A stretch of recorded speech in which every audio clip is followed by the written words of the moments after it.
Hi, I wanted to talk for a few minutes on endings and beginnings. When we think about endings, what happens is a lot of times we go into a grieving process. And we go into a grieving process because we're letting go of something, or it causes us to let go of something, or we believe it's the ending of life as we know it. We may not be able to recover from whatever the endings are. But when we look at our lives, there are lots of endings in our lives, right? Like from the time we're born, we have endings. We move out of toddlerhood. We go into our teenage years. We go into our young adult years. We go into our middle adult years. And then some of us get to our senior years. And the challenge is that in every phase that we go through, there's ending processes, and it could be you end one job but you're going to begin a new job, or you're just ending your career, or you're ending parenting the way you did for young children. And so there's so many cycles of endings in our lives.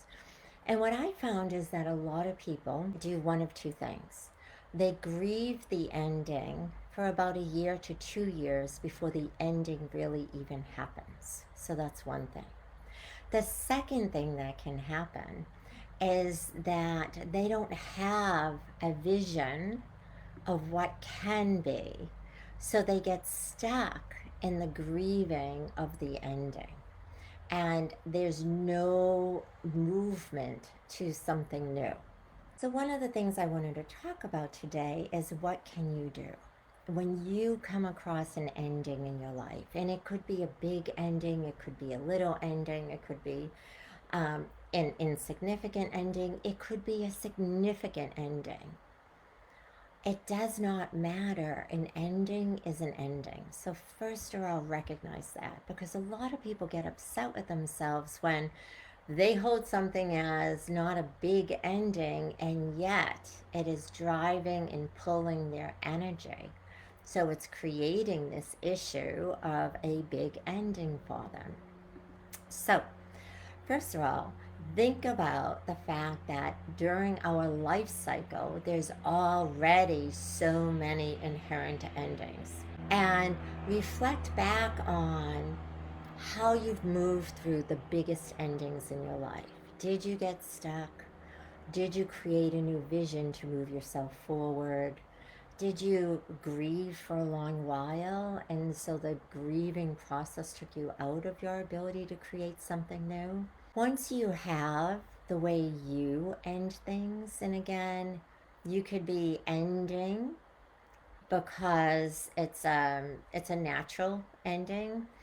Like, I remember when my kids went to nursery school, it was like this very unsettling time for me, because I was ending the fact that I was in control of all of their life all of the time.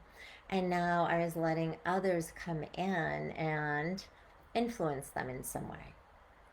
I remember grieving when I became an empty nester, only to realize a year and a half later everyone was home for COVID for a year. So, like, all that grieving around empty nesting didn't have to be. But we go through these grieving cycles. And today, when I was working with a client, I was talking to her about what do you do to get yourself out of grief?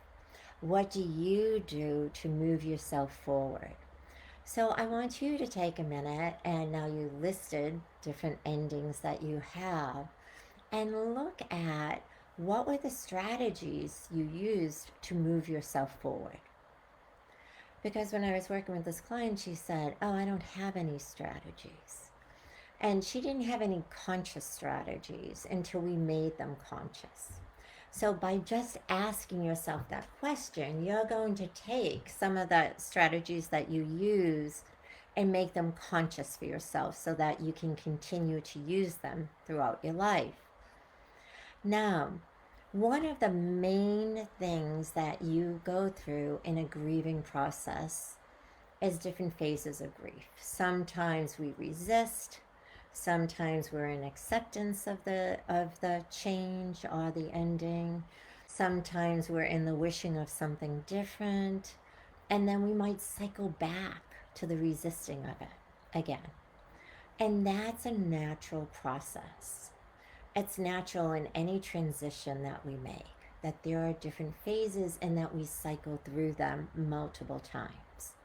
When we think about transitions and us ending things, we want to think about what's the most powerful way to bring yourself on the other side of it in a whole manner.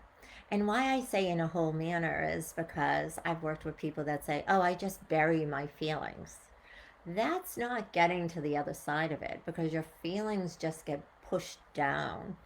And what happens is when we keep pushing down our feelings, eventually our body won't be able to handle all the energy that we're shoving down.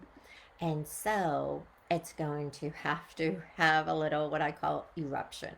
You don't want that to happen. You want to be in touch with your feelings. You want to know and give yourself permission to feel sad, to feel lonely, to feel upset, to feel happy, to feel joyful. Like, all endings don't have to be sad. Endings could be very joyful. And then it's like, what's on the other side of that? So, for instance, my husband's going to retire, so he says, this year. And I say so he says because he's said it the last couple of years and hasn't. But what I'm trying to do is get him to imagine what's next. So getting through endings is a lot easier when we get clear on what's possible for us, what we can imagine, what we could envision, what do we desire. When we begin to let and to hold other ways of being, that's when we have momentum to move us through the ending and to get to our new beginning. The most powerful thing that you can do around endings and new beginnings is, one, take time and really allow yourself to be in the ending. Really allow yourself to acknowledge that some phase of life, some relationship, whatever it is ending. Take the time. Take the time to feel what it feels like for the ending. And then once you're through that, the most empowering thing that you can do for yourself is to take the time to imagine a new possibility, to imagine a new future, to imagine actions or steps or ways of being that you can do that can create something totally different. Now, when I say take the time, it's like that new way of being has to be compelling enough so that you have more of a desire to move towards something than to be stuck in the ending. So the only way we move out of endings is by having something that we're going to begin to move towards. It could be helping somebody else. It could be helping ourselves in a new way. It could be living life differently. It could be owning a new belief about ourselves. There are so many different things that we can create that have us move forward.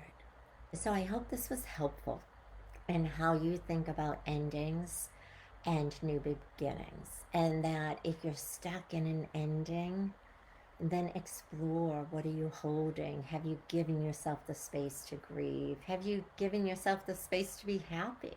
But really, have you been giving yourself the space to do whatever you need to do to complete your ending? And then have you created a way to look into the future, a way to move forward, a compelling vision for yourself to take the steps forward? So I hope that this was helpful. It was on my mind today because over the last few days, I've actually talked with a bunch of clients that were in different ending processes. And after like the third one, once I started to realize, oh, wait a minute, there's a pattern going on. I also realize there's a pattern going on in our world, right? Like our world is up for a lot of change. And change brings endings, and change brings new possibilities.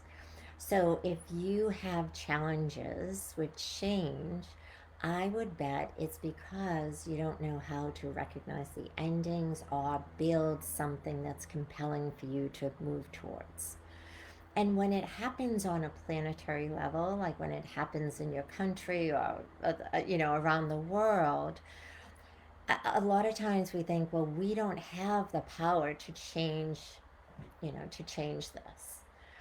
But you do have the power to change your relationship with what is going on, to create new things in your life to make you feel okay with the process that's happening.